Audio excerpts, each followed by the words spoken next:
ኬድኒ ከሱን የተማርኩት የሰው ልጅ እንደዚህ በቃ ጅል በይ በቃ መሽ ነው የምትማሪ ሰው እኮ እንደዚህ ነው የሚኖረው እያለ በግድ ስንት ነገር ተምሬ በቃ ሌላ ነገር እንትን አለኝ እና ያ ሰው ሰርፕራይዝ መደረግ አለበት የምትሉ ሰዎች አንዳንድ ቁጥር ጣፉ እስቲ ለኮስ ተኮ በሬሳ ወሪ ለሚሱ ሰርፕራይዝ ጎዳሙ ቀባዱ ጋኬት ፈተ ተከተከ በሬሳ ልቡክ የዩኒክ ናፍ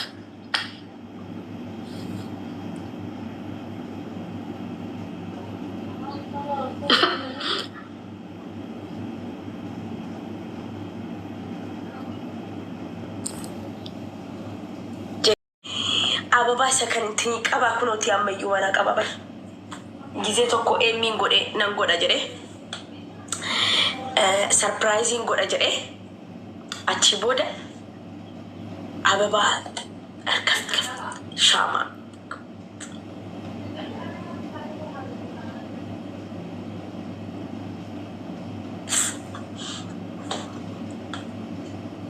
ጂኬ ዳንቺ ፕሬዝዳንቱን ታውቀዋለሽ እንዴ? ለምን በፕሬዝዳንት አናረግም እያለች ነው ፈቲ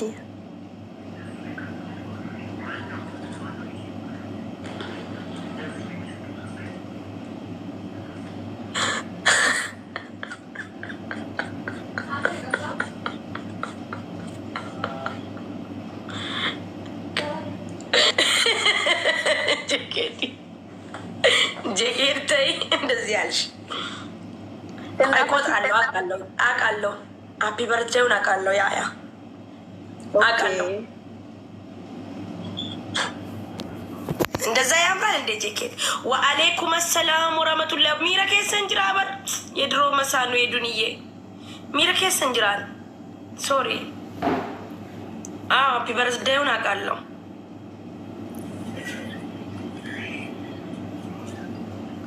ግን በቅርቡ አይደል እንደ ያለፈው ገና ይመጣመት እንጠብቃለን እሱ ነው ግራ የገባኝ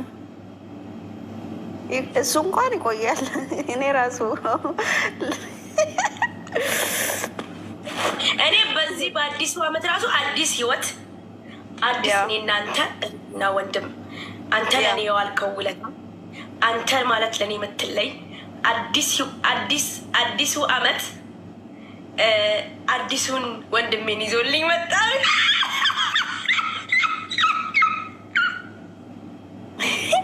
ፈቲ ግን ጨረሽው እኮ እዚህ ላይ አንቺ አሁን የእውነት ቢሆን አሁን በቃ ታዩ በዚህ ሳክስል በያየ ነው ማክሽ ተገላብጦ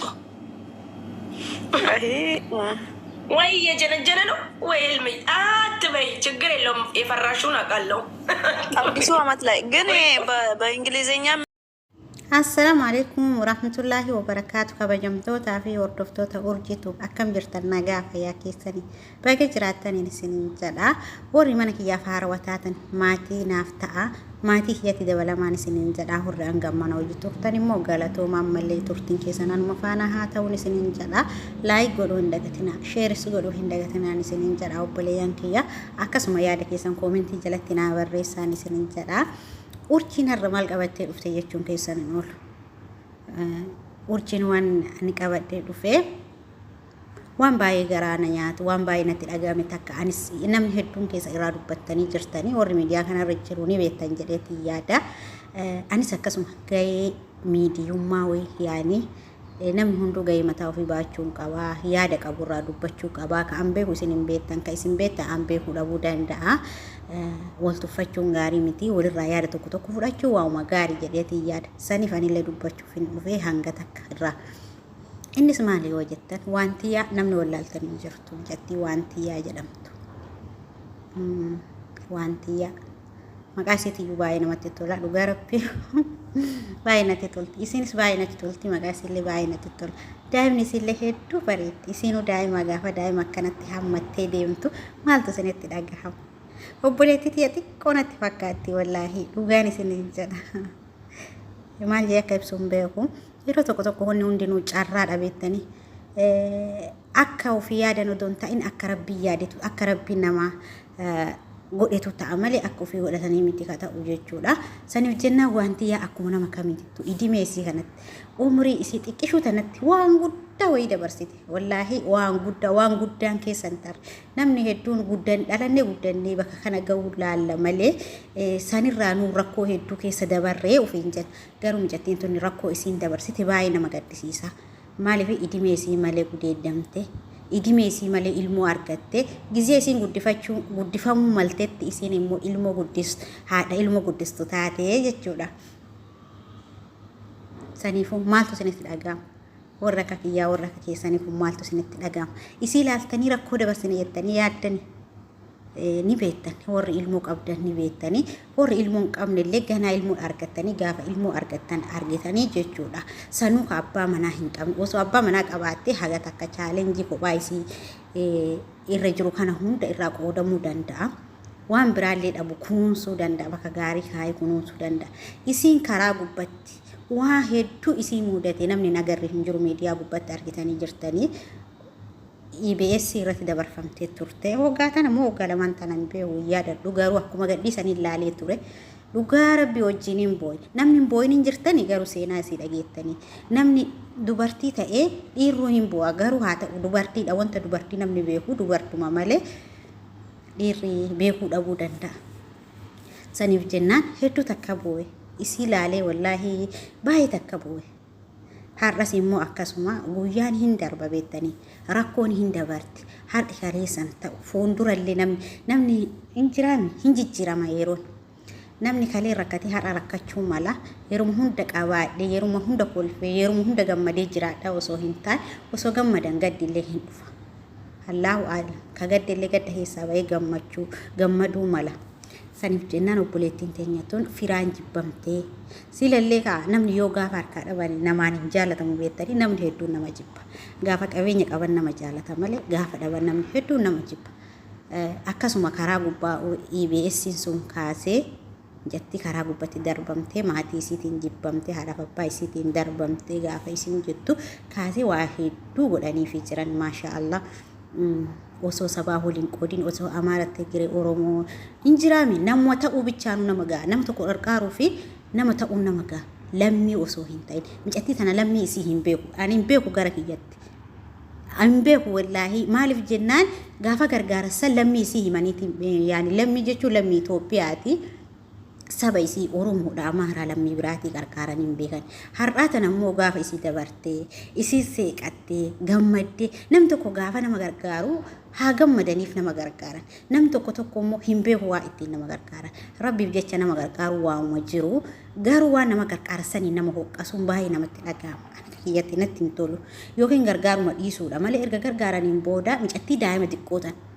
Mucattii taphattee hin quufin tan osoo ofii hin guddatin daa'ima guddisaa jirtu tana sammuu isii dhugaa Rabbii ani hin beeku wallaahi namni kenna hin beeku yoo dogongoruu danda'a namni isiinis gaarii goote osoo hin taane dogongoruu dandeetti namni ofitti qabee dogongora isii sanirraa deebisuudha malee mucattii tana assaqaayyaan wallaahi koomentii isii odoo jala deemtanii argitanii baay'ee takka nama gaddisiisa wallaahi kun immoo wayinee birrii kiyya jedhaani kun immoo akkana qarqaarree akkana taatee har'a akkana ka qarqaartaniif isii ittiin akka gammadduuf miire namni tokko haa nama qarqaaru akka rakkoo keessaa bahanii fi akka gaddanii fi miti akka rakkoo keessaa bahaniiti. Yoo namni yaadeef jiraachuu danda'a. Anillee akka kiyyatti sa'aatii kana odoo miidiyaa irra bahuu baattee barumsa isii barattee bakka guddaa geettee natti tola. Haa ta'u malee mucattiin tun har'a gammachuu argachuun isii na gammachiisa. Kolfitee taphattee miidiyaa irra dhuftee akka barbaaddetti shaa jechuun akkana yaani wajjin ummatuma kanatti as makamuun isii rakkoo san keessaa baatee ummata kanatti ummata isii qarqaaree kana wajjin dhuftee fata jechuun isii natti tola. Saniif jennaan hamilee isii maaliif cabsuun barbaachisa?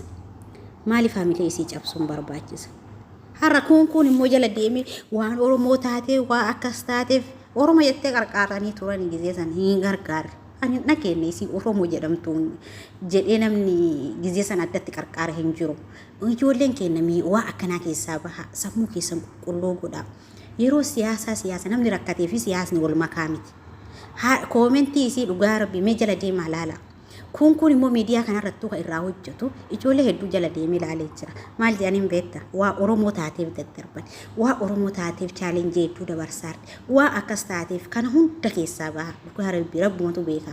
Namni immoo namni tokko erga nama gargaaree nama gabroomsuu fedha. Yoo nama gargaarani akka ofii feenitti erga gargaaree akka onu feenitti haa jiraattu. Injiraami.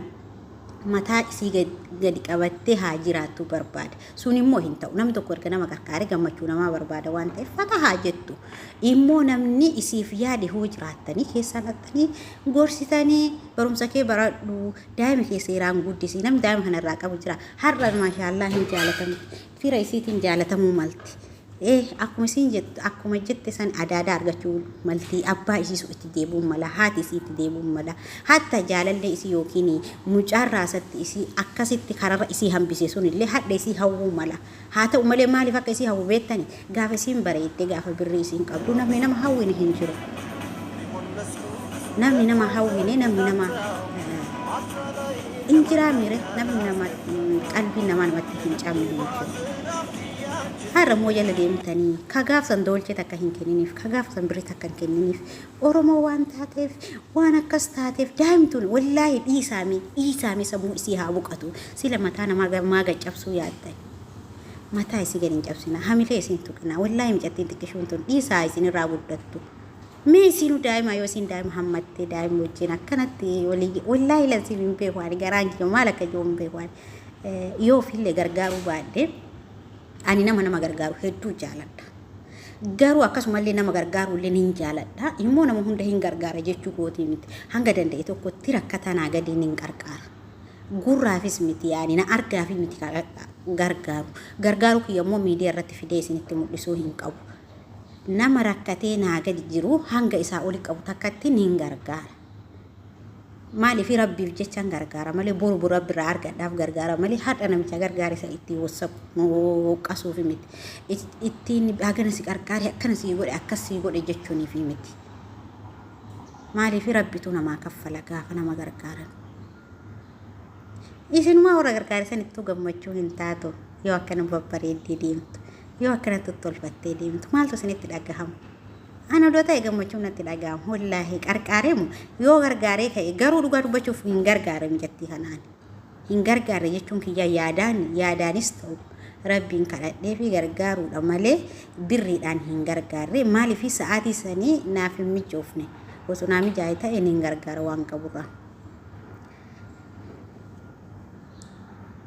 saniif jennaan ijoolleen gargaarta yoo jiraattanii ittiin hin hoqqasinaa mijattii tana dhiisaanii akkamisiinitti yoo jabaatte keessaan yoo isiif yaaddanii jiraattan keessaan akka isiin barattuuf akka isii ilmoo isii guddifattu godhaa malee hamilee isiin cabsinaa as gubbatti miidiyaa jala deemtanii gara deemtanii waan hin taane isiin hin jedhina mijattiin tun boru guddattee bakka guddaa gahuu dandeessi akka du'anitti hafan malee akka kufanitti nafanii jedhe Oromoon guyyaa tokko as keessaa baatee jechuu kakanaa olii arguu malti haadha makiinaa haadha fooqii ta'uu malti Allahu a'lam hin beekamu daa'imni kanaa isii dabarsuu danda'a. Daa'imummaa isiitiin miidhamte yookiin ilmoo tanaanuu isiif dabarsuu danda'a. Ilmoon tun bakka guddaa geettee fi boru haadha xiyya jettee isii kaasuu dandeetti. Waan namaa hin dubbatina. Gootaniif himi rabbuma irratti dhiifadhaan isiniin jedha. Asumaan isinis warra yaada kiyya kanarratti yaada akka kiyyaa qabaattaniif yaada faallaa kiyyaa qabaattanillee koomentii jalatti naa barreessaan isiniin jedha. Ana baay'ee na gammachiiste isi akkana mataa ol qabatte isi akkana gammadde arguun kiyya baay'ee takka na gammachiise dhugaa rabbi eegaa turelleedha immoo akkanattuu gammaddiyyuu hin seene isi sammuun isii qulqulluu ta'ee sammuu daa'imummaa qabaattee gana osoo taphatteen fiiddee hin xumure osoo taphattee ijoollee wajjin garassa hin jiraame nam tokko gaafa dhalatee guddatee baratee hiriyaa isaa wajjin kolfee taphachuu inuma fedha isiisa hunda carraa akkasiisa hunda osoo argatin haadha ilmoo taate ilmoo wajjin taphachuu eegaltee jechuudha kun immoo muudannoodha waan nama mudatan hin beekani saniifuu warri hamaa dubbata irraaf qusadha